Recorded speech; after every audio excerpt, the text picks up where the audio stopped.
Cyril Colombier, bonjour, bienvenue sur le plateau de Carnet d'Art pour les 10 ans des Voix du Prieuré. On va vous poser quelques questions, parler évidemment de l'ensemble 2021 et de votre implication dans le festival, Kylian. Oui, bonjour Cyril. Donc vous dirigez actuellement deux ensembles vocaux, Vocalam et l'ensemble 2021. Est-ce que vous pouvez nous expliquer le fonctionnement de ce dernier ensemble?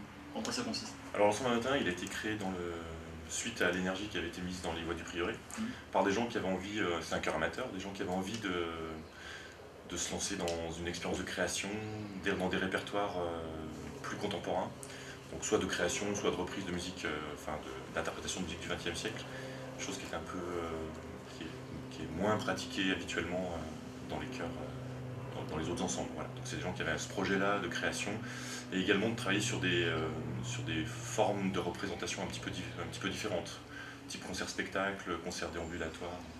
Donc vraiment donner un côté animé à tous ces concerts et en faire du spectacle. Oui, c'est pas pour faire du spectacle, c'est aussi pour aider un petit peu, c'est peut-être présomptueux, mais aider le public à percevoir un peu de façon un petit peu différente ces musiques-là. C'est-à-dire on crée des dispositifs qui permettent de donner d'autres points d'écoute. Donc une nouvelle vitrine en fait à ce genre de... Le mot vitrine est peut-être un peu, un peu exagéré, mais en tout cas non, c'est simplement l'idée du partage, quoi, de partager. Et vous essayez de sortir des clichés habituels qu'on a par rapport à la musique classique, essayer de l'ouvrir à d'autres formes, que ce soit temporellement à la musique du XXe, du XXIe siècle. Le but de l'ensemble 2021 est d'incorporer aussi d'autres domaines artistiques comme le chant, la danse, pour aller vers un art total. Ça pourrait être ce type de projet, c'est un projet qu'on a pour le futur de créer un opéra pour chœur. Mais c'est aussi simplement aller à la rencontre d'autres artistes. Donc on a travaillé avec un metteur en scène, Dominique Chattard, on a eu l'occasion de travailler, mais pas dans un objectif de spectacle, pour un travail du chœur avec une chorégraphe. Voilà. Donc on essaye aussi d'aller chercher, d'aller à la rencontre simplement. Pour dépasser les frontières dans lesquelles on a, sûrement à tort, mais enfermé cette musique.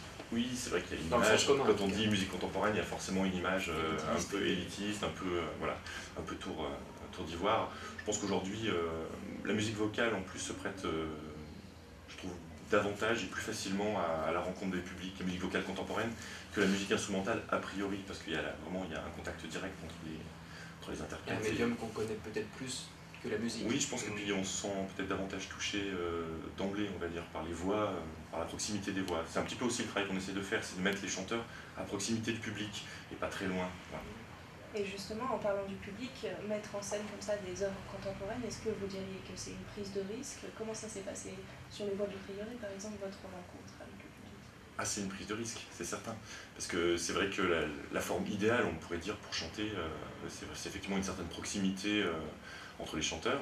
Et le fait de les mettre en mouvement ou de les ou de les spatialiser, ça peut être une prise de risque. Mais c'est des choses qu'on travaille, simplement, et puis sur lesquelles je pense que dans toute forme artistique, s'il n'y a pas de prise de risque, voilà. C'est toujours intéressant de dépasser les limites, etc. Oui, tout à fait, puis ça donne vraiment un côté, un petit challenge supplémentaire pour les chanteurs. Pour eux, c'est un peu... Là, ça les met en action, quoi. Enfin, ils sont pas simplement... Ça donne une autre dimension à leur travail aussi, qui passe pas seulement par la voix, mais aussi par leur déplacement et tout ça. Oui, tout à fait. Merci Cyril Colombier, on vous souhaite un bon festival et on se donne rendez-vous l'année prochaine. Avec plaisir. Merci beaucoup. Merci.